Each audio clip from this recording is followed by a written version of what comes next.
Você já se perguntou o que é um ídolo? Ou até mesmo se você tem idolatrado alguém ou alguma coisa?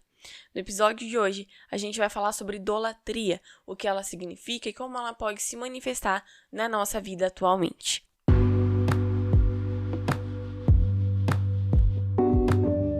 Eu me chamo Aimee e eu apresento esse podcast desde o ano de 2021, em que ele foi criado. A palavra do Evangelho tem como objetivo propagar as boas novas de salvação e te ajudar na sua caminhada em seu dia a dia com Jesus. Eu espero que você goste e seja edificado por esse conteúdo. E eu gostaria de começar já falando uma frase que pode ser polêmica, mas que é verdade, que é que os ídolos não são coisas más. Talvez você fique, fala que eu tô ficando louca e que isso não faz sentido, que isso é antibíblico. Mas a verdade é que os ídolos, eles não são coisas más. Por quê? Porque eles são coisas boas, colocadas no lugar errado. Colocadas no lugar de primazia no nosso coração.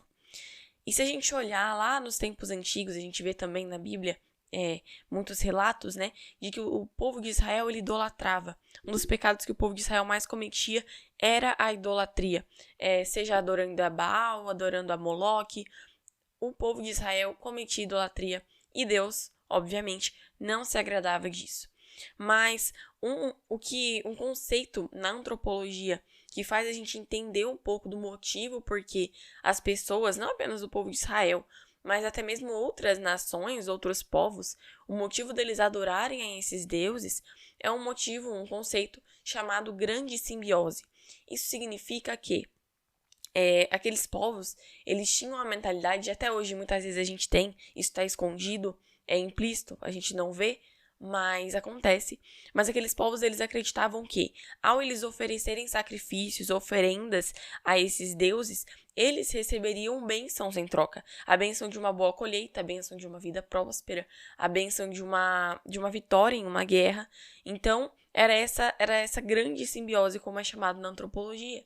Então, eles criam que é exatamente isso. Ao eles oferecerem sacrifícios e libações a esses deuses, eles receberiam coisas boas em troca.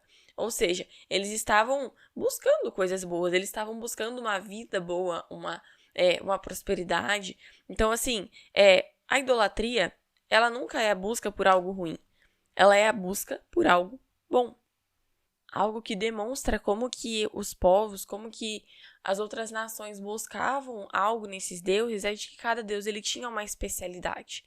O exemplo é de que Baal era considerado o deus da guerra, o deus da prosperidade. Azerá era considerada a deusa da maternidade. Astarte, a deusa da fertilidade, da sexualidade.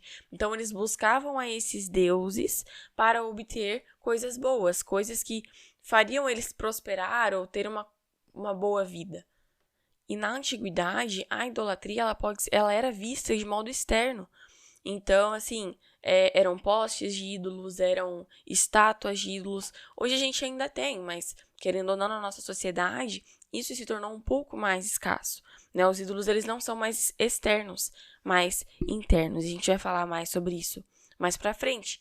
E assim, então era isso. O povo buscava os deuses, adorava os seus deuses em busca de coisas boas.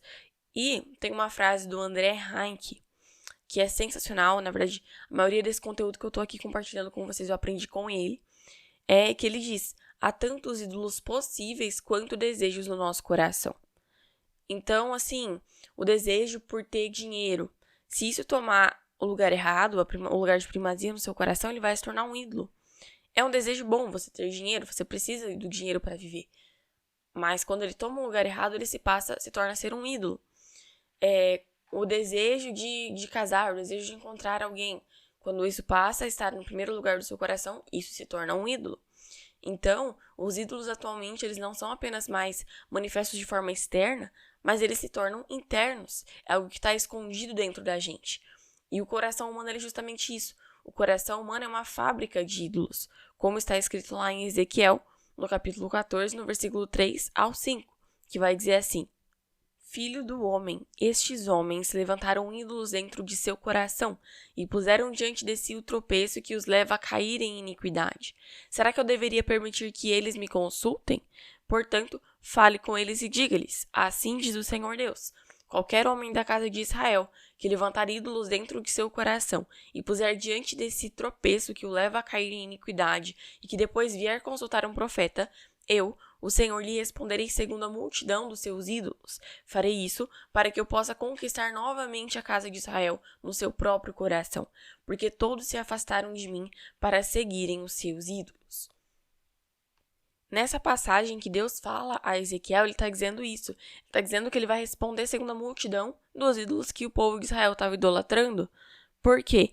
Porque o próprio Deus, o Senhor que deveria ser dono e Senhor mesmo da vida do povo de Israel, o próprio Deus não estava tendo lugar no coração do coração dos israelitas. Eles não estavam dando espaço mais ao próprio Deus. Então, naquela busca desenfreada por achar dinheiro, em achar prosperidade, em achar coisas boas, Israel se perdeu e se esqueceu do Deus do qual provém toda a bondade. E nesse caso, a criatura tomou o lugar do Criador no coração deles. É claro, todas as coisas criadas por Deus, se a gente parar para pensar nisso, é verdade. Todas as coisas criadas por Deus, existe a possibilidade de elas serem idolatradas por nós. Mas a gente precisa se lembrar de que o Criador, ele é superior, muito maior e melhor do que a criatura. A criatura, as obras criadas por Deus são apenas um reflexo da sua glória e da sua majestade. E nós não precisamos, não podemos adorar as coisas criadas. Nós temos o Criador. A Ele, sim, deve ser dada toda a glória, toda a honra e todo o louvor. E com Deus, algo muito interessante é que com Deus a grande simbiose não funciona.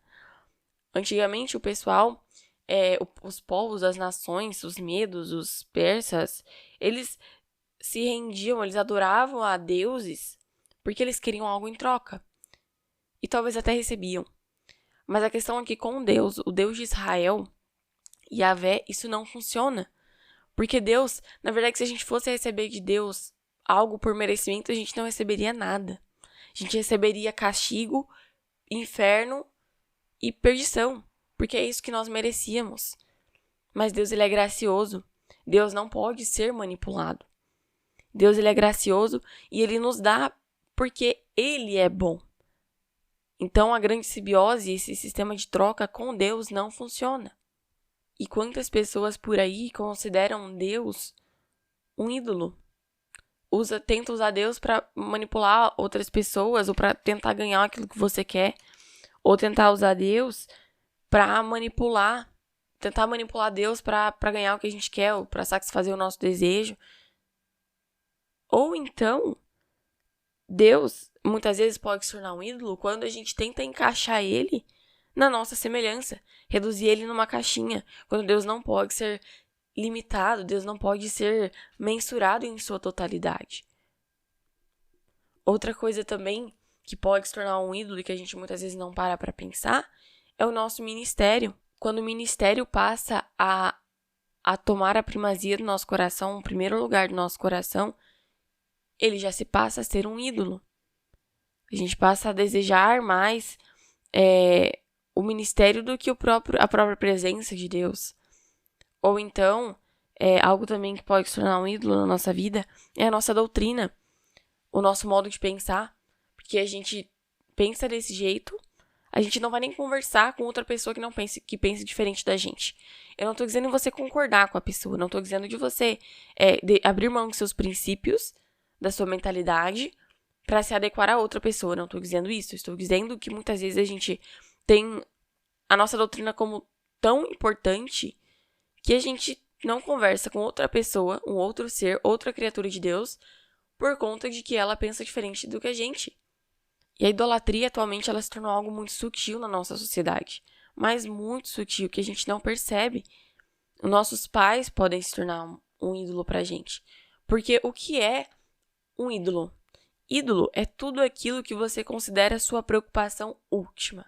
Ídolo é tudo aquilo que você considera ser a razão da sua vida, a razão da sua existência. E, gente, se a gente parar pra pensar, tem muitos pais que colocam, que tornam seus filhos em ídolos no coração, né? Que, nossa, consideram os filhos a razão da existência, ou filhos que fazem a mesma coisa com os pais, enfim. E não é certo. Porque, primeiro, que é muita responsabilidade, né?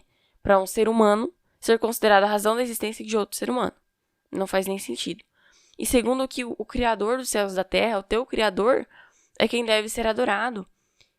E ele sim pode ser considerado a razão da sua existência, a sua última preocupação última, porque ele te criou, ele te formou, ele se importa contigo, sabe? Ele sim aguenta essa barra, digamos assim. E um outro ídolo que com certeza tem estado presente na nossa sociedade atual é o ego, é o self. É quando você se considera sua última preocupação. Você coloca os seus desejos, as suas vontades, o seu eu acima de todas as coisas. Então, o self, ele tem se tornado o ídolo de muita gente por aí. E a gente tem que tomar cuidado para não cair nessa cilada. E talvez, ao ter relatado aqui os vários tipos de ídolo que a gente pode ter, é exatamente o que o Heinck diz. Há tantos ídolos possíveis quanto desejos no nosso coração. Poderia ficar aqui 1 hora só listando possíveis ídolos que a gente pode ter.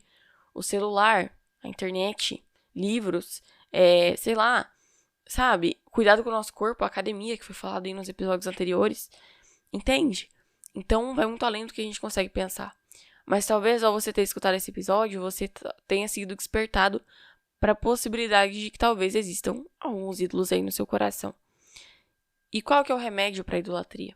Qual que é o remédio para que a gente volte a adorar ao verdadeiro Deus? O remédio para isso é Cristo.